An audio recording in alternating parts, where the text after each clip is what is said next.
Friends, आप सभी का स्वागत है हमारे यूट्यूब चैनल पे। तो दोस्तों, आज हम एमपी बोर्ड क्लास 12th के लिए फिजिक्स का इम्पोर्टेंट क्वेश्चन पेपर लेके आए हैं। यकीन मानिए, अगर आपने वीडियो को बिल्कुल भी स्किप नहीं किया और अगर आपने इस पेपर को कर लिया मेरे द्वारा जो बताया जा रहा है अभी, तो 70 मैक्सिमम मार्क्स होते हैं। तो 70 में से यकीन मानिए आप 70/70 ही पेपर में छाप के आएंगे। जिन विद्यार्थियों ने साल भर कुछ भी नहीं किया है वो अगर ये मेरा सिंगल वीडियो कर लिया आपने विथआउट स्किप, तो यकीन मानिए आप 70 में से 60-65 आराम से प्राप्त करेंगे, बिल्कुल विथाउट एनी टेंशन। ठीक है, यही वीडियो आपको देखना है, दिन भर इसको रिपीट करना है, इसी में से क्वेश्चन आने वाले हैं। तो बिल्कुल भी टेंशन नहीं लेना है आपको। पूरा का पूरा पेपर एक तरह से मैं लीक करने वाला हूँ। ठीक है, मैं जो इस वीडियो में बताऊंगा ध्यान दो मेरी बात, बाद में नहीं तो बहुत ज़्यादा पछताना पड़ेगा। ये वीडियो कंप्लीट वॉच करना है और बार बार इसको रिपीट करते रहिए जब तक आपकी एग्ज़ाम ना हो। ठीक है, आपके पास 2-3 दिन का समय है, पूरा का पूरा एज इट इज छपने वाला है पेपर में। ठीक है, चलिए बिना किसी टाइम बर्बाद किए शुरू करते हैं। उससे पहले अगर आपने चैनल को सब्सक्राइब नहीं किया तो सब्सक्राइब कर ले, क्योंकि ऐसे ही मैं आगे लीक करता रहूँगा। आपको पता ही है मैंने इंग्लिश में कैसे डिट्टो का डिट्टो उतार दिया है, तो आपको विश्वास है मुझ पर, तो चैनल को सब्सक्राइब कीजिए। फिजिक्स में भी डिट्टो एज इट इज छापने वाला हूँ। ठीक है, फिजिक्स में तो मुझे पहले से ही महारत हासिल है, सारे के सारे। मैं पिछले साल भी मैंने 2020-22 से जब से मैं पढ़ा रहा हूँ, ठीक है, 10 साल का मुझे एक्सपीरियंस है, तो एज इट इज उतार रहा हूँ डिट्टो। तो मुझे कंप्लीट नॉलेज है कि परीक्षा में क्या आने वाला है, क्या एमपी बोर्ड वाले देंगे। ठीक है, तो कंप्लीट वीडियो को वॉच करना है, बिल्कुल भी वीडियो को स्किप नहीं करना है। तो चलिए बिना किसी टाइम को बर्बाद किए स्टार्ट करते हैं। चलिए, सबसे पहले जो क्वेश्चन दे रखा है, एक कूलाम आवेश में इलेक्ट्रॉनों की संख्या कितनी होती है। तो देखिए, आपका जो आवेश का क्वांटीकरण वाला जो नियम होता है, Q बराबर प्लस माइनस NE। ठीक है, इसको आपको ध्यान रखना है, इससे ये आंसर आएगा आपका। तो इसका करेक्ट आंसर क्या हो जाएगा, 6.25 × 10⁻18, यानी कि 6.25 × 10⁻18। इस क्वेश्चन का करेक्ट आंसर आ जाएगा बी ऑप्शन, इस क्वेश्चन का करेक्ट आंसर आ जाएगा। साथ के साथ आप ध्यान दीजिए, देखिए मैं अन्य चीज़ें भी बता देता हूँ जो कि परीक्षा की दृष्टि से काफ़ी ज़्यादा इंपॉर्टेंट है। सबसे पहली जो चीज़ है वो है एक इलेक्ट्रॉन में कितना आवेश होता है। तो देखिए, एक इलेक्ट्रॉन में 1.6, ठीक है, कितना इलेक्ट्रॉन आवेश होता है, एक इलेक्ट्रॉन में होता है 1.6 × 10⁻⁻19। ठीक है, सेम एक प्रोटॉन पे भी यही होता है और एक इलेक्ट्रॉन पे भी यही होता है। तो परीक्षा की दृष्टि से काफ़ी ज़्यादा इंपॉर्टेंट है ये। साथ ही एक न्यूट्रॉन पे कितना आवेश होता है, तो एक न्यूट्रॉन पे आवेश होता है 0, ये उदासीन होता है, तो न्यूट्रॉन पे आवेश 0 होता है। साथ में 1-2 चीज़ें और बता देता हूँ मैं आपको, जो कि परीक्षा की दृष्टि से ये भी काफ़ी ज़्यादा इंपॉर्टेंट है। देखिए, एक जो इलेक्ट्रॉन होता है, एक इलेक्ट्रॉन, उसका जो वजन होता है, उसका जो मास होता है, ठीक है, द्रव्यमान होता है, एक इलेक्ट्रॉन पे कितना वजन होता है उसका, 9.1 × 10⁻31 किलोग्राम। ठीक है, जो मैं बता रहा हूँ वही कीजिए, यकीन मानिए एज इट इज उतार दूंगा डिट्टो का डिट्टो, 70/70। एक बार विश्वास करके तो देखिए, एक इलेक्ट्रॉन में 9.1 × 10⁻31 kg होता है। इनको कॉपी में लिख लो मेरे साथ के साथ, नहीं तो पछताओगे। एक जो प्रोटॉन होता है और एक जो न्यूट्रॉन होता है, उनका सेम द्रव्यमान होता है, क्या होता है, 1.6 × 10⁻27 किलोग्राम। ठीक है, तो ये बातें आपको ध्यान रखनी है, -27। ठीक है, एक इलेक्ट्रॉन पे इतना द्रव्यमान होता है, एक प्रोटॉन और न्यूट्रॉन पे इतना द्रव्यमान होता है। ठीक है, तो साथ के साथ लिखते चलिए, बिल्कुल भी आपको पूरा का पूरा पेपर एज इट इज़ में छापने वाला हूँ। ठीक है, तो एक कूलाम जो ये था, मैंने इसके अलावा भी आपको बहुत सारी चीज़ें बताई है, सभी को ध्यान रखिए, पेपर में ये आती रहती हैं। चलिए, दूसरा जो क्वेश्चन है वो पूछा है, किसी चालक में धारा का प्रवाह होता है। तो देखिए, चालक में धारा का जो प्रवाह होता है वो होता है मुक्त इलेक्ट्रॉनों द्वारा। ठीक है, इलेक्ट्रॉनों की वजह से ही धारा का प्रवाह होता है, क्योंकि आवेश के प्रवाह की दर को ही विद्युत धारा कहते हैं। साथ ही ध्यान रखिए कि अर्धचालक में होल प्लस इलेक्ट्रॉन की वजह से धारा प्रवाह होता है। ठीक है, होल में, और अर्धचालक में तो होल एवं इलेक्ट्रॉन की वजह से धारा प्रवाह होता है, और चालक में मुक्त इलेक्ट्रॉनों की वजह से प्रवाह होता है, और कुचालकों में तो धारा प्रवाह होता ही नहीं है। ठीक है, चलिए नेक्स्ट क्वेश्चन है आपका, एक गतिमान आवेश क्या उत्पन्न करता है। तो देखिए, गतिमान आवेश जो होता है ना, गतिमान आवेश वो करता है स्थिर विद्युत क्षेत्र और चुंबकीय क्षेत्र दोनों। अब मेरी बात ध्यान दीजिए कि अगर स्थिर आवेश हो, केवल स्थिर आवेश हो, तो स्थिर आवेश जो होगा ना वो उत्पन्न करेगा केवल स्थिर विद्युत क्षेत्र। ठीक है, केवल स्थिर विद्युत क्षेत्र, ये जो ऑप्शन है। ठीक है, स्थिर विद्युत क्षेत्र उत्पन्न करेगा स्थिर आवेश। और अगर आवेश कैसा हो, गतिमान, तो वह क्या उत्पन्न करेगा, स्थिर विद्युत क्षेत्र और चुंबकीय क्षेत्र दोनों। और अगर आवेश गतिमान के साथ साथ त्वरित भी हो, यानी कि उसमें वेग अगर त्वरित हो, उसका वेग नियत हो, तो क्या क्या उत्पन्न करेगा, एक तो उत्पन्न करेगा वो विद्युत क्षेत्र, एक उत्पन्न करेगा चुंबकीय क्षेत्र, और एक उत्पन्न करेगा विद्युत चुंबकीय तरंगे यानी कि इलेक्ट्रोमैग्नेटिक वेव। तीनों बातें अगर आपको पसंद आ गई हो तो वीडियो को लाइक कर दीजिए, चैनल को सब्सक्राइब कर दीजिए। एक क्वेश्चन आपको इसमें से देखने को मिलेगा, ठीक है। चलिए नेक्स्ट जो क्वेश्चन है आपका वो है लेंज का नियम। वेरी वेरी इंपॉर्टेंट क्वेश्चन, ज़्यादा ही इंपॉर्टेंट है, जहर क्वेश्चन है बिल्कुल, ठीक है। हलवा, हर साल आता है ये, जहर क्वेश्चन है, ठीक है। इसको पी जाओ, ठीक है, कुछ भी नहीं होगा आपको। लेंज का नियम आधारित है, तो लेंज का नियम काहे पे आधारित है, ऊर्जा संरक्षण नियम पर आधारित है, ठीक है। आईएमपी क्वेश्चन है, ध्यान रखना है, ऊर्जा संरक्षण नियम पे आधारित है।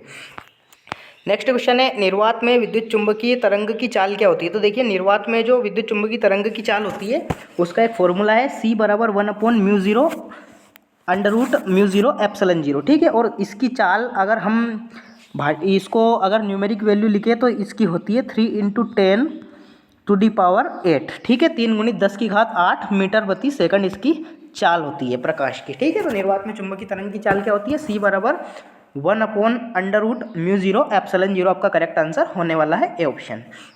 नेक्स्ट चलते हैं, ज्यामितीय छाया में प्रकाश के अतिक्रमण को क्या कहते हैं। तो देखिए ज्यामितीय छाया में प्रकाश के अतिक्रमण को कहा जाता है विवर्तन। बी ऑप्शन इस क्वेश्चन का करेक्ट आंसर होने वाला है, ठीक है। काफ़ी ज़्यादा इंपॉर्टेंट है।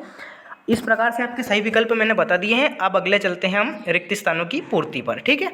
तो पहला जो क्वेश्चन है वो पूछा गया है, दो समांतर धारावाही चालक तारों में एक ही दिशा में अगर धारा प्रवाहित हो रही हो तो वो क्या करेंगे एक दूसरे को। तो देखिए काफ़ी ज़्यादा इंपॉर्टेंट है, मैं दोनों केस बता देता हूँ। सबसे पहले देखिए, अगर दो तार हैं, इनमें अगर सेम दिशा में धारा प्रवाह हो रही है, ठीक है, अगर दोनों में एक ही दिशा में धारा प्रवाह हो रही है तो ये दोनों करेंगे एक दूसरे को आकर्षित। क्या करेंगे, आकर्षित। इनमें कैसा बल लगेगा, आकर्षण बल लगेगा, एक दूसरे को आकर्षित करेंगे। और अगर यहाँ पे अगर दे रखा हो कि अगर विपरीत दिशा में धारा प्रवाह होती है, जैसे एक में इधर हो रही है और एक में इधर हो रही है, तो ये करेंगे एक दूसरे को प्रतिकर्षित। दोनों क्वेश्चन काफ़ी ज़्यादा इंपॉर्टेंट है। क्या करेंगे, प्रतिकर्षित करेंगे, ठीक है, प्रतिकर्षित करेंगे। नेक्स्ट क्वेश्चन है, ट्रांसफार्मर रिक्त स्थान के सिद्धांत पर कार्य करता है। तो देखिए ट्रांसफार्मर सिद्धांत जो ट्रांसफार्मर का सिद्धांत है वो कार्य करता है अन्योन्य प्रेरण पर, ठीक है, अन्योन्य प्रेरण पर, ठीक है। ध्यान दीजिए, काफ़ी ज़्यादा इंपॉर्टेंट क्वेश्चन लाया हूँ मैं, एक एक सिलेक्ट कर करके परीक्षा में छापूंगा एज इट इज़। और उस दिन जब वीडियो बनाऊंगा ना, उस दिन देखना आप तहलका, जहर बिल्कुल ऐसा का ऐसा ही। जब उतरोगे आप, जैसे ही एग्ज़ाम सेंटर से आओगे, आपके चेहरे पर जो खुशी होगी ना, वही बस मेरा दिल गदगद कर देती है, ठीक है। बस यही बच्चों का प्यार जो मुझे मिलता है, यही तो, इसी के लिए मैं दिन रात मेहनत कर देता हूँ। इसी के लिए मैं एक एक वीडियो आपके लिए, एक एक क्वेश्चन जो मेरा एक्सपीरियंस है, मैं पूरा का पूरा झोंक देता हूँ आपके लिए बस, ठीक है। यही आपका जो प्यार है, यही आपका जो सपोर्ट है, यही मुझे एक मोटिवेशन देता है, ठीक है। तो चैनल को सब्सक्राइब कर लीजिए जल्दी से। और अन्योन्य प्रेरण पर यह कार्य करता है। ट्रांसफार्मर किसके सिद्धांत पर कार्य करता है, अन्योन्य प्रेरण पर यह कार्य करता है। नेक्स्ट चलते हैं, 0 केल्विन यानी कि 0 केल्विन पर जो अर्धचालक होता है वो किसकी तरह व्यवहार करता है। तो देखिए 0 केल्विन का मतलब क्या होता है, 0 केल्विन को अगर डिग्री सेल्सियस में हम कन्वर्ट करें तो यह आ जाता है -273 डिग्री सेल्सियस। यानी कि इतना माइनस में हो गया, बहुत ज़्यादा ठंड हो गई, ठंडी हो गई, ठीक है। तो यानी कि ये परम ताप पर ये जो जर्मेनियम का टुकड़ा है या अर्धचालक है या सिलिकॉन है, ये करेगा कुचालक की तरह व्यवहार। किसकी तरह, कुचालक की तरह, ठीक है। और अगर हम तापमान बढ़ा दें इसका, अगर 0 डिग्री सेल्सियस तक ला दें, यानी कि 273 केल्विन अगर कर दें, तो ये हो जाएगा ये चालक, ठीक है। ध्यान रखना है आपको। अर्धचालक कैसे होते हैं, अर्धचालक ऐसे पदार्थ होते हैं जो न्यून ताप पर तो करते हैं कुचालक की तरह व्यवहार, और कमरे के ताप पर यानी कि 273 केल्विन पर ये करते हैं सुचालक की तरह व्यवहार, ठीक है। विद्युत के सुचालक हो जाते हैं, इनमें करंट आ जाता है। नेक्स्ट क्वेश्चन है आपका, फोटान का विराम द्रव्यमान कितना होता है। देखिए फोटान अगर विराम में हो तो उसका कोई अस्तित्व ही नहीं रहेगा, तो फोटान का विराम द्रव्यमान क्या होता है, 0 होता है, ठीक है। काफ़ी ज़्यादा इंपॉर्टेंट है, परीक्षा में पूछा जाएगा, 0 होता है इसका। नेक्स्ट चलते हैं, विशिष्ट धारा के लिए प्रेरण प्रतिघात। वेरी इंपॉर्टेंट क्वेश्चन, जहर है, ठीक है, पी जाओ इसको, क्योंकि मैं इतना जहरीला बना दूंगा आपको कि आपको ऐसे जहर पीने की आदत पड़ जाएगी, ठीक है। तो देखिए विशिष्ट धारा के लिए प्रेरण प्रतिघात, विशिष्ट धारा के लिए देखिए जो संधारित्र होता है, इसमें कौन सी धारा गुजर जाती है, इसमें से डीसी तो गुजर जाती है, लेकिन एसी सॉरी डीसी इसमें से नहीं गुजरती और एसी गुजर जाती है, ठीक है। संधारित्र में से कौन सी धारा गुजर जाती है? एसी तो आर पार निकल जाती है इसके, लेकिन डीसी नहीं निकल पाती है। अब उसका कारण मैं बताता हूँ क्यों। क्योंकि दिष्ट धारा के लिए जो प्रतिघात होता है ना, उसका मान होता है अनंत। क्या होता है? अनंत। अब जब प्रतिघात ही अनंत हो गया, प्रतिरोध ही अनंत हो गया, तो दिष्ट धारा कैसे गुजर पाएगी? क्योंकि दिष्ट धारा की जो आवृत्ति है, देखिए दिष्ट धारा का प्रेरण प्रतिघात होता है अनंत, ठीक है। और दिष्ट धारा की जो आवृत्ति है, दिष्ट धारा की आवृत्ति कितनी होती है? शून्य। दोनों बातों को खास ध्यान रखें, दिष्ट धारा की आवृत्ति शून्य होती है और दिष्ट धारा का प्रेरण प्रतिघात कितना होता है? अनंत। दोनों क्वेश्चन काफ़ी ज़्यादा इंपॉर्टेंट हैं। चलिए, प्रकाश के रिक्त स्थान के लिए अवरोध के आकार को प्रकाश के तरंग दैर्घ्य की कोटि का होना चाहिए। तो देखिए प्रकाश के विवर्तन के लिए होना चाहिए, प्रकाश के विवर्तन के लिए। किसके लिए? प्रकाश के विवर्तन के लिए अवरोध के आकार को, यानी कि जो छिद्र होता है उसके आकार को प्रकाश की तरंग दैर्घ्य होती है उसके बराबर उसकी कोटि का होना चाहिए। तो इस क्वेश्चन का करेक्ट आंसर क्या हो जाएगा? विवर्तन। रिक्त स्थान कंप्लीट हो चुके हैं। रिक्त स्थान आपको बिल्कुल भी टेंशन नहीं लेना है। जो मैं अलग से चीज़ें बना रहा हूँ उनको भी कॉपी में नोट कीजिए और रट लीजिए इनको। बार बार कह रहा हूँ, अब बात नहीं मानो तो भाड़ में जाओ। और क्या बताऊँ, गुस्सा आता है फिर आप मेरी जो वीडियोस नहीं करते हैं। इंग्लिश में जब बच्चे बाहर निकले बोले सर हमने आपके वीडियोस नहीं देखे, मैंने बोला हो गया आपका काम। ऐसा कैसे काम चलेगा? अब जो पेपर बचे हैं उनमें मेरे वीडियोस कर लेना, ठीक है। चलिए नेक्स्ट जो क्वेश्चन पूछा गया है वो पूछा गया है सत्य असत्य लिखिए। तो देखिए हाइड्रोजन परमाणु की आयनन ऊर्जा 13.6 इलेक्ट्रॉन होती है। तो बिल्कुल सत्य बात है। देखिए हाइड्रोजन जो परमाणु होता है, हाइड्रोजन परमाणु की आयनन ऊर्जा होती है 13.6 इलेक्ट्रॉन वोल्ट, या फिर इसको अगर जूल में कन्वर्ट करें तो क्या हो जाएगा? ये हो जाएगा 2.18 इंटू 10⁻⁻18 जूल, ठीक है। ये अगर ऑप्शन मिले आपको जूल में तो ये भी बिल्कुल करेक्ट होगा। 2.18 गुणित 10⁻⁻18 जूल, क्योंकि एक जो इलेक्ट्रॉन वोल्ट होता है, इलेक्ट्रॉन वोल्ट भी ऊर्जा का ही मात्रक है, ठीक है। तो एक जो इलेक्ट्रॉन वोल्ट होता है, एक इलेक्ट्रॉन वोल्ट में कितने जूल होते हैं? एक इलेक्ट्रॉन वोल्ट में 1.6 इंटू 10⁻⁻19 जूल होते हैं। काफ़ी ज़्यादा इंपॉर्टेंट क्वेश्चन है, ठीक है, परीक्षा में पूछा जाएगा। एक इलेक्ट्रॉन वोल्ट में इतने जूल होते हैं। तो हाइड्रोजन परमाणु की जो आयनन ऊर्जा है वो 13.6 इलेक्ट्रॉन होती है, बिल्कुल सत्य है, ठीक है। पहले क्वेश्चन का राइट आंसर हो जाएगा सत्य। चलिए नेक्स्ट जो क्वेश्चन पूछा गया है, जब इलेक्ट्रॉन अपनी उच्च ऊर्जा से निम्न ऊर्जा में गिरता है तो इस प्रक्रिया में फोटान उत्सर्जित होता है। तो बिल्कुल सत्य बात है। देखिए एक फोटान जो है एक इलेक्ट्रॉन के लिए काफ़ी होता है, ठीक है। एक जो इलेक्ट्रॉन है वो एक ही फोटान को फोड़ता है। तो इस प्रकार से एक इलेक्ट्रॉन जब अपनी उच्च ऊर्जा से निम्न ऊर्जा में गिरता है तो फोटान उत्सर्जित एक ही करेगा केवल वो, ठीक है। तो एक इलेक्ट्रॉन वो उत्सर्जिट करेगा, एक फोटान। तो बिल्कुल सत्य बात है, दूसरा भी बिल्कुल करेक्ट आंसर हो जाएगा। नेक्स्ट जो क्वेश्चन है, जहर मैं कहता हूँ आएगा, डिट्टो फंसेगा एज इट इज, जहर पी लो, इसको पी जाओ, ठीक है। चलिए हाइड्रोजन बम की प्रक्रिया नाभिकीय विखंडन पर आधारित होती है। तो बिल्कुल गलत बात है ये। हाइड्रोजन जो बम होता है, हाइड्रोजन बम, इसकी जो प्रक्रिया होती है वो आधारित होती है नाभिकीय संलयन पर, ठीक है, नाभिकीय संलयन पर, ठीक है। हाइड्रोजन जो बम होता है वो आधारित होता है नाभिकीय संलयन पर। नाभिकीय संलयन क्या होता है? जब दो नाभिक मिलकर एक बड़ा नाभिक बनाते हैं तो उसे कहते हैं नाभिकीय संलयन, ठीक है। तो हाइड्रोजन जो बम होता है उसकी प्रक्रिया काय पे आधारित होती है? नाभिकीय संलयन पे। दूसरी बात ध्यान दीजिए, परमाणु बम, अगर यहाँ पे दे रखा होता परमाणु बम, तो परमाणु जो बम होता है उसकी जो क्रियाविधि होती है वो आधारित होती है नाभिकीय विखंडन पर, ठीक है। जब एक नाभिक टूटकर दो अलग अलग नाभिक में बिखर जाए तो उसे कहते हैं नाभिकीय विखंडन। तो परमाणु बम की जो क्रियाविधि होती है वो आधारित होती है नाभिकीय विखंडन पर, और हाइड्रोजन जो बम होता है उसकी क्रियाविधि आधारित होती है नाभिकीय संलयन पर। दोनों क्वेश्चन काफी ज्यादा इंपॉर्टेंट है। तो देखिए यहाँ पे क्या दे रखा है, हाइड्रोजन बम की क्रियाविधि नाभिकीय विखंडन पर आधारित है। तो बिल्कुल गलत बात है। देखिए क्योंकि जो हाइड्रोजन बम होता है उसकी क्रियाविधि किस पर आधारित है? उसकी क्रियाविधि आधारित है नाभिकीय संलयन पर। नाभिकीय विखंडन किसकी होती है? परमाणु बम की, ठीक है। तो इस क्वेश्चन का करेक्ट आंसर क्या हो जाएगा? असत्य। नेक्स्ट जो क्वेश्चन चलते हैं, प्रकाशिक तंतु व्यतिकरण के सिद्धांत पे कार्य करते हैं। तो बिल्कुल देखिए गलत बात है ये। प्रकाशिक तंतु जो होता है ना, प्रकाशिक तंतु, वो कार्य करता है किस पर?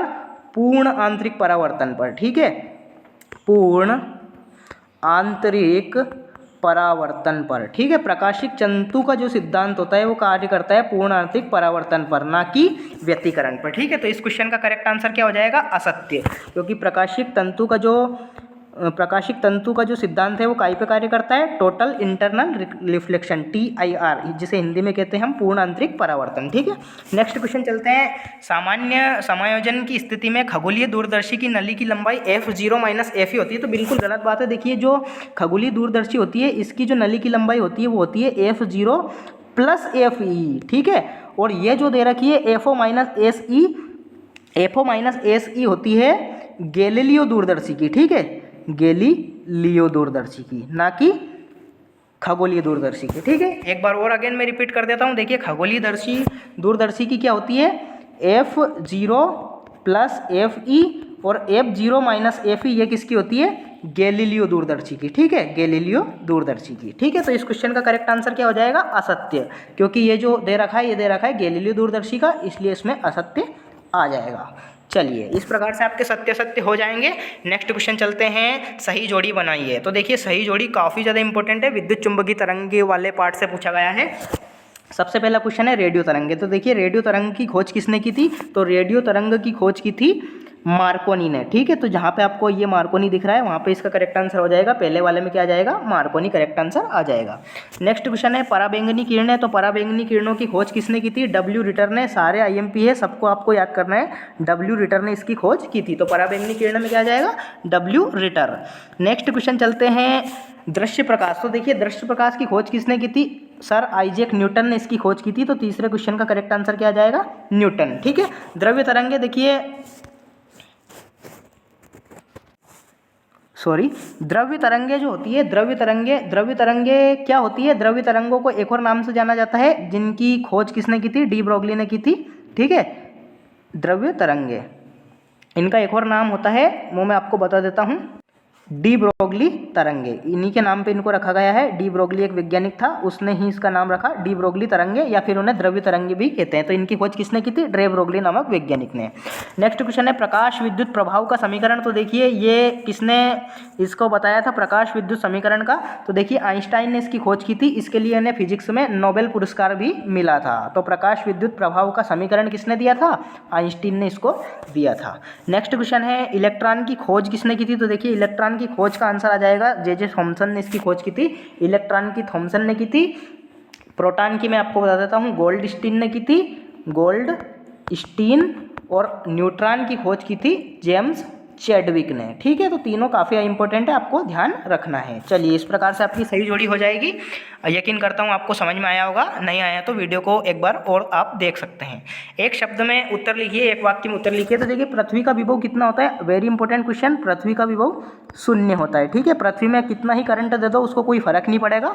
ठीक है, 0 इसका करेक्ट आंसर हो जाएगा। नेक्स्ट क्वेश्चन पूछा गया है अनुगमन वेग का मान एसआई पद्धति में लिखिए। तो देखिए अनुगमन वेग काफ़ी इंपॉर्टेंट है। अनुगमन वेग में आपको बता देता हूँ क्या होता है कि जब किसी तार में धारा का प्रवाह होता है, ठीक है, आई करंट का प्रवाह होता है, तो इलेक्ट्रॉन क्या होते हैं, विपरीत दिशा में प्रवाहित होते हैं इलेक्ट्रॉन। ठीक है, माइनस से प्लस की ओर होते हैं, धारा प्लस से माइनस की ओर होती है। ठीक है, प्लस से माइनस, और इलेक्ट्रॉन होते हैं माइनस से प्लस की तरफ। तो जो इलेक्ट्रॉन का प्रवाह होता है उसी वेग को क्या कहते हैं हम, उसी वेग को अनुगमन वेग कहते हैं। तो देखिए इसकी कोटि क्या होती है, इसका जो एसआई पद्धति में मान होता है वो होता है 10⁻⁻⁴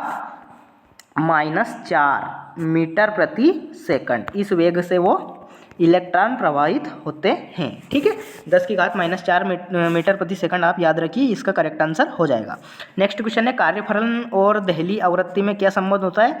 तो देखिए कार्यफलन यानी कि φ0 से इसको दर्शाते हैं कार्यफलन, और h जो प्लांक कांस्टेंट होता है इसको h से दर्शाते हैं, और ν0 ये होती है दहली आवृत्ति। तो ये आपका संबंध हो जाएगा φ0 = h ν0, ये दहली आवृत्ति और कार्यफलन में संबंध हो जाएगा। चलिए नेक्स्ट क्वेश्चन है किसी सेल का विद्युत भाग बल उसकी टर्मिनल वोल्टता से क्यों अधिक होता है। तो बिल्कुल सही बात है। देखिए क्यों अधिक होता है मैं आपको बता देता हूँ, क्योंकि जो विभव पतन होता है, जो पोटेंशियल ग्रेडियंट होता है, विभव प्रवणता, ठीक है, विभव का जो पतन होता है वो सेल में आंतरिक प्रतिरोध होता है यानी कि स्मॉल r, ये उससे हमेशा कम होता है। ठीक है, तो इसकी वजह से इसका जो टर्मिनल वोल्टता से अधिक होता है विद्युत भाग बल। ठीक है, एक बार मैं और रिपीट कर देता हूँ कि विभव पतन सेल में कम आंतरिक प्रतिरोध की वजह से होता है। ठीक है, इसलिए क्या होता है, उसकी जो टर्मिनल वोल्टता से अधिक होता है हमेशा विद्युत भाग बल। चलिए नेक्स्ट क्वेश्चन है धारामापी में चुंबक के ध्रुव अवतल एवं बेलनाकार क्यों बनाए जाते हैं। तो बिल्कुल बनाए जाते हैं, क्यों, क्योंकि जो चुंबकीय क्षेत्र होता है बी और जो धारावाहिक कुंडली होती है, ठीक है, कुंडली, ये एक दूसरे की क्या होनी चाहिए, लंबवत होनी चाहिए, ठीक है, परपेंडिकुलर होनी चाहिए, एक दूसरे के 90 डिग्री एंगल पर स्थित होनी चाहिए, परपेंडिकुलर होनी चाहिए। तो इस वजह से धारामापी चुंबक के ध्रुव अवतल एवं बेलनाकार बनाए जाते हैं, क्योंकि जो चुंबकीय क्षेत्र होता है और जो धारावाही कुंडली होती है जिसमें करंट प्रवाहित होता है, जिसमें धारा प्रवाह होता है, तो चुंबकीय क्षेत्र और धारावाही कुंडली एक दूसरे के लंबवत होने चाहिए। इस वजह से धारामापी में चुंबक के ध्रुव अवतल एवं बेलनाकार बनाए जाते हैं। इस प्रकार से आपका क्वेश्चन करेक्ट हो जाएगा। चलिए, तो इस प्रकार से मैंने आपके कंप्लीट ऑब्जेक्टिव करा दिए हैं। चलिए अब बढ़ते हैं आगे नेक्स्ट क्वेश्चन पे। देखिए, लेंज का नियम काफ़ी ज़्यादा इंपॉर्टेंट है। लेंज का नियम क्या होता है कि जब कोई प्रेरित धारा प्रवाहित होती है, ठीक है, जब प्रेरित धारा की जो दिशा होती है, इसके लिए नियम दिया गया था कि प्रेरित धारा की दिशा इस प्रकार होती है कि वह उसी कारण का विरोध करती है जिसके कारण वह उत्पन्न हुई है, अर्थात विद्युत भाग बल का ये विरोध करती है फ्लक्स में चेंज का, -d∅/dt। फेराडे के नियम से ही आया है। फेराडे के 2 नियम जो आपको पता होगा। पहला नियम तो है उसका कि चुंबकीय फ्लक्स में जब परिवर्तन होता है तो उसकी वजह से विद्युत भाग बल आता है, और दूसरा नियम है कि जो प्रेरित विद्युत भाग बल का मान होता है वो चुंबकीय फ्लक्स में परिवर्तन की दर के अनुक्रमानुपाती होता है। तो लेंज का नियम क्या है?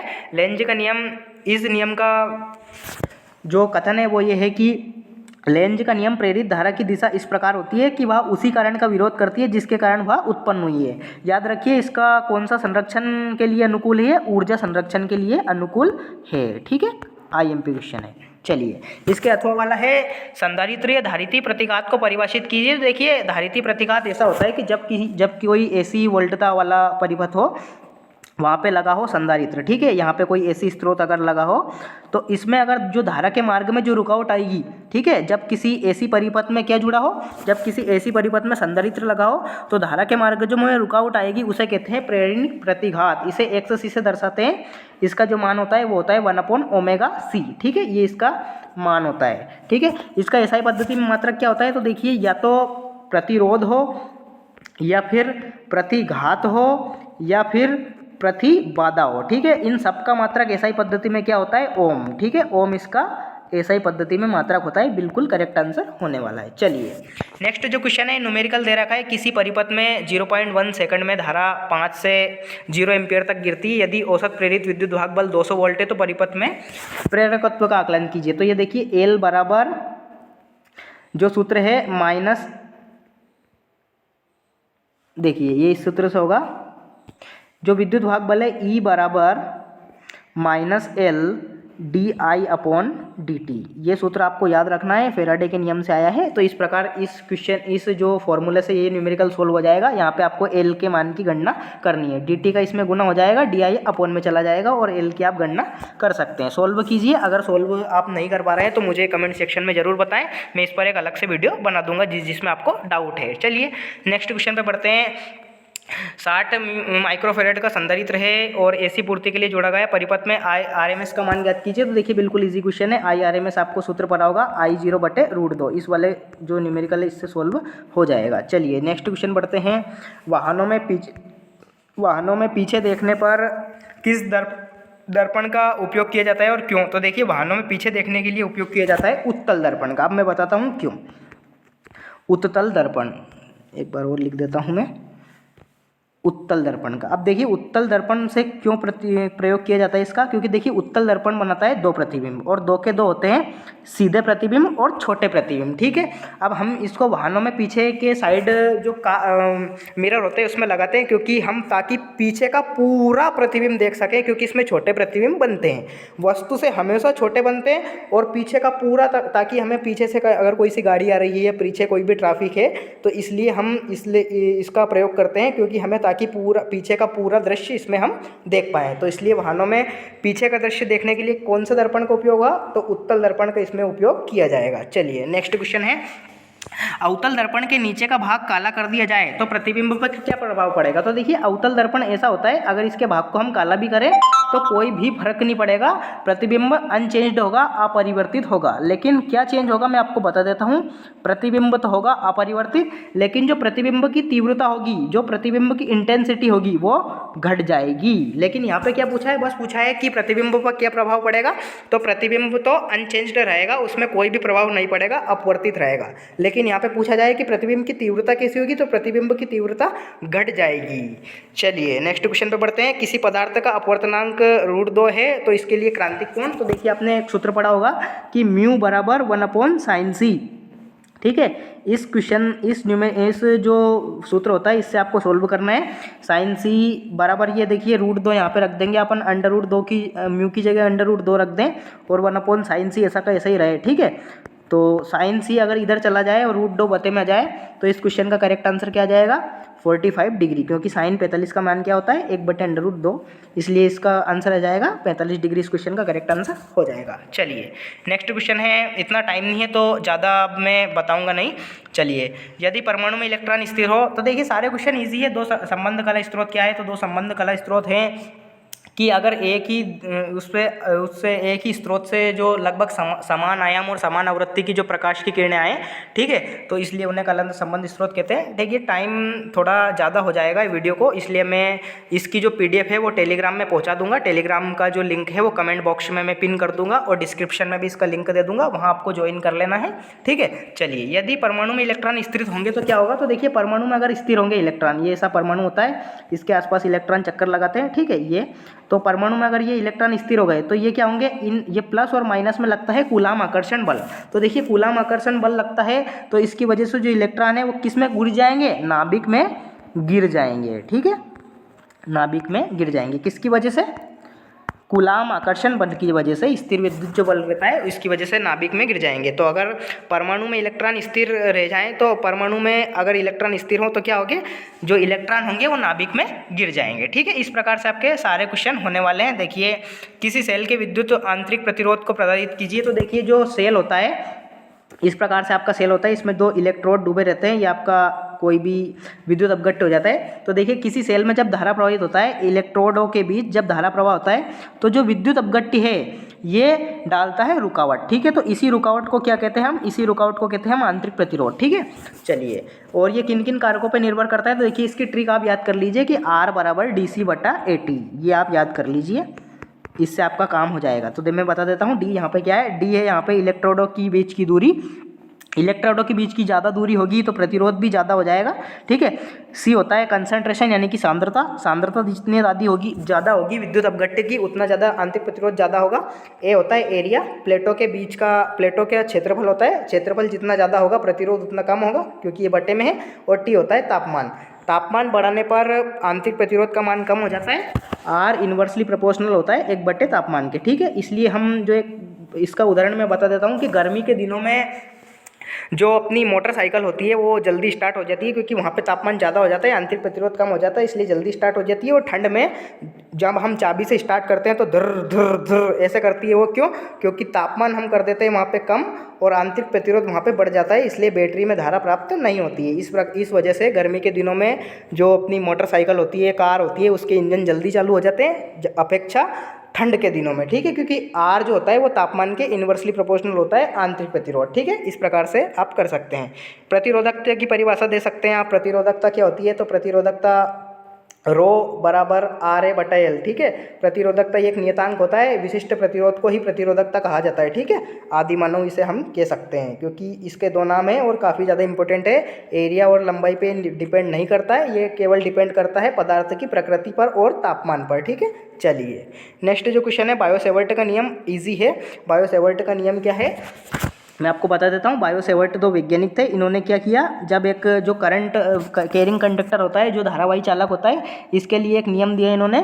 चुंबकीय क्षेत्र जो इसके आसपास होता है ये ओस्टेड ने बताया था, इसलिए इन्होंने इसका परिणाम दिया μ 0/4π I dl साइन थीटा बटे आर स्क्वायर, ये होता है बायो सेवर्ट का नियम। तो आप इजीली इसको डेराइव कर पाएंगे, मैं आपको पीडीएफ में सॉल्यूशन कंप्लीट करा दूंगा। ठीक है, चलिए एम्पियर का परिपति नियम भी काफ़ी ज़्यादा इंपॉर्टेंट है। देखिए एम्पियर का परिपति नियम क्या होता है। एम्पियर का परिपति नियम होता है कि किसी कुंडली से बद्ध चुंबकीय क्षेत्र यानी कि बी का रेखीय समाकलन, ठीक है, इसे रेखीय समाकलन कहते हैं। ये वाला जो चिन्ह है कि किसी कुंडली से बद्ध चुंबकीय क्षेत्र का रेखीय समाकलन, उसमें प्रवाहित धारा I का μ0 गुना होता है। ठीक है, ये होता है एम्पियर का परिपति नियम, आप इसको इजीली कर सकते हैं। नेक्स्ट जो क्वेश्चन है वो है एन और पी प्रकार के अर्धचालक में अंतर। कोई तीन बिल्कुल इजीली कर पाएंगे आप। जो एन प्रकार के अर्धचालक होते हैं उनमें हम मिलाते हैं पंच संयोजी अशुद्धि। कौन कौन सी, इसकी मैं ट्रिक बता देता हूँ आपको। नहीं, पसंद, ऐसे, सब, भाई। ठीक है, 5 भाई थे ये पसंद नहीं है। एन से बन जाएगा आपका नाइट्रोजन, पीएस से बन जाएगा आपका फास्फोरस, आर्सेनिक से एस से बन जाएगा आर्सेनिक, एसबी से बन जाएगा एंटीमनी और बीआई से बन जाएगा बिस्मथ। ठीक है, तो जब हम अर्धचालक में ऐसी अशुद्धि मिलाते हैं तो एन और पी प्रकार के अर्धचालक वहाँ पे बनते हैं। ठीक है, एन प्रकार के अर्धचालक बनते हैं, माफ़ कीजिए। और जब बोरॉन बागी 3 BAGI और 3 जब हम ऐसी अशुद्धि मिलाते हैं यानी कि बोरान, एल्यूमिनियम, गैलियम, इंडियम, ठीक है, त्रिसंयोजी अशुद्धि होती है, तो वहाँ पे बनते हैं पी प्रकार के अर्धचालक। एन प्रकार के अर्धचालक होते हैं उसमें इलेक्ट्रॉनों की संख्या अधिक होती है होल की संख्या से, और जो पी प्रकार के अर्धचालक होते हैं उसमें होल की संख्या अधिक होती है इलेक्ट्रॉन से। ठीक है, तो आप ये अंतर कर सकते हैं। नेज और अपद्रव्य अर्धचालक में भी आप कर सकते हैं, जिन्हें शुद्ध एवं अशुद्ध अर्धचालक भी कहा जाता है। नेज जो अपने निजी गुणों के कारण होते हैं, अपद्रव्य होते हैं जिनमें हम अशुद्धि मिलाते हैं और उन्हें बनाते हैं। ठीक है, इसमें करंट कम आता है, इसमें करंट ज़्यादा आता है। ठीक है, फिर इसके अंडर आते हैं एन और पी प्रकार के अर्धचालक। ठीक है, तो इस प्रकार से इस क्वेश्चन का करेक्ट आंसर आप कर सकते हैं। पीएन संधि डायोड का पूर्ण दृष्टिकारी देखिए काफ़ी ज़्यादा इंपॉर्टेंट है। पूर्ण तरंग दृष्टिकारी में आप 2 डायोड लगाएंगे इस प्रकार से पीएन संधि डायोड बना के। ठीक है, यहाँ पे 2 डायोड, यहाँ पे 1 डायोड और लगेगा इस प्रकार से, और यहाँ पे ट्रांसफार्मर लगा के आप कुंडली लगा के इसको कर सकते हैं। ठीक है, दोनों बार धारा प्रवाह होगा। इसका जो ग्राफ है देखिए AC ऐसे बनेगा और DC का ऐसे बन जाएगा। कंप्लीट जो दोनों चक्र में इसमें धारा हमें प्राप्त होगी, तो बिल्कुल इजीली आप कर पाएंगे। अगर अभिनति में देखिए पूरा का पूरा गॉस की नियम काफ़ी ज़्यादा इंपॉर्टेंट है कि किसी बंद पृष्ठ से गुजरने वाला संपूर्ण विद्युत फ्लक्स उस पृष्ठ के अंदर उपस्थित कुल आवेश का 1/√0 गुना 1/μ0 गुना होता है। ये होती है गॉस की प्रमेय। इसका मैं अलग से वीडियो आपको बना दूंगा जो कि काफ़ी ज़्यादा इंपॉर्टेंट है, या फिर इसकी जो लिंक है वो हमें टेलीग्राम में डाल दूंगा PDF। ठीक है, समझा के। विद्युत नेटवर्क संबंधी किरचॉफ के नियम, तो देखिए किरचॉफ के नियम काफ़ी ज़्यादा इंपॉर्टेंट है। किरचॉफ का जो पहला नियम है मैं आपको बता देता हूँ कि किसी संधि पर, संधि यानी कि एक जंक्शन होता है, किसी संधि पर मिलने वाली समस्त धाराओं का बीजगणितीय योग क्या होता है, इस प्रकार से आपको चित्र बनाता है। और बीजगणितीय जो योग है I समेशन I बराबर ये 0 होता है। ठीक है, इस प्रकार से आपका जो पहला नियम होता है। और दूसरा नियम ऐसा होता है कि जो धारा और प्रतिरोध का गुणा होता है बंद जाल में, उसका जो इलेक्ट्रॉनिक जो विद्युत वाहक बल है उसके बराबर ही होता है। ठीक है, तो ये आपका नियम होता है समेशन IR बराबर समेशन E। ठीक है, ये जो पहला नियम है वो ध्यान रखिए। जो किरचॉफ का पहला नियम है वो काम करता है आवेश संरक्षण पे, काफ़ी ज़्यादा इंपॉर्टेंट है, परीक्षा में आएगा ये, इसलिए मैं बता रहा हूँ आवेश संरक्षण। और दूसरा नियम होता है ऊर्जा संरक्षण। ठीक है, काफ़ी ज़्यादा इंपॉर्टेंट, ये ध्यान रखना है। बिल्कुल इजी क्वेश्चन, हलवा क्वेश्चन। व्हीटस्टोन सेतु, आप ये व्हीटस्टोन सेतु का जो चित्र है वो इस प्रकार से बनता है, आप बना सकते हैं। सारे क्वेश्चन मैं आपको प्रोवाइड कर दूंगा, इसलिए आपको चिंता लेने की कोई भी ज़रूरत नहीं है। आप खास ध्यान रखिए व्हीटस्टोन सेतु का परीक्षा में आने किसके चांस है। ठीक है, व्हीटस्टोन सेतु किसके सिद्धांत पर कार्य करता है, किरचॉफ के नियम पर यह कार्य करता है। प्रत्यावर्ती धारा डायनेमो का चित्र काफ़ी ज़्यादा इंपॉर्टेंट है, बिल्कुल ईजी है। प्रत्यावर्ती धारा डायनेमो नामांकित चित्र बना देंगे आप, 2 ऐसे इसमें वलय बनते हैं। ठीक है, और ऐसे ऐसे करके आप चित्र बना देंगे इनका, बिल्कुल इजी है ये डायनेमो। ठीक है, बिल्कुल इजी। ठीक है, लास्ट जो क्वेश्चन है वो पूछा गया है आपसे संयुक्त सूक्ष्मदर्शी वाला और प्रिज्म वाला। तो देखिए बिल्कुल इजी क्वेश्चन है, आप कोई सा भी कर सकते हैं। ये वाला क्वेश्चन 2023 में पूछा गया था। ठीक है, इसमें से आप दर्पण सूत्र याद रखिए, मिरर सूत्र जो है, लेंस सूत्र याद रखिए, लेंस निर्माता याद रखिए। ठीक है, बिल्कुल इजी है, सारे के सारे मैं आपको PDF में दे दूंगा। तो इस प्रकार से मैंने MP बोर्ड क्लास 12 का कंप्लीट सॉल्यूशन यहाँ पे करवा दिया है। आपको बिल्कुल भी टेंशन नहीं लेना है, इसी वीडियो को आप बार बार देखते रहिए, रिपीट करते रहिए। जिन विद्यार्थियों ने साल भर कुछ नहीं किया है वो इसी वीडियो को बस करके जाए, परीक्षा में कंप्लीट कंप्लीट कंठस्थ करके यकीन मानिए कि 75 मार्क्स का आपका पेपर होता है। तो आप 70, मैं कहता हूँ अगर आपने इसमें कॉल लिया तो 75/75 ही आप मार के जाओगे। बाकी अगर आपने ठीक ढंग से नहीं किया तो 60-70 तो आपके फिर भी कहीं नहीं जाने हैं, क्योंकि इस वीडियो को आपने देख लिया है। ठीक है, तो इस प्रकार हायर सेकेंडरी जो परीक्षा है उसका मैंने कंप्लीट सॉल्यूशन बता दिया है। 70 में से आपको 70 मार्क्स लेने से कोई नहीं रोक सकता। वीडियो को देखने के लिए धन्यवाद और मिलते हैं ऐसे ही वीडियो के लिए नेक्स्ट वीडियो में। तब तक के लिए टाटा बाय बाय, जय हिंद, वंदे मातरम, भारत माता की जय।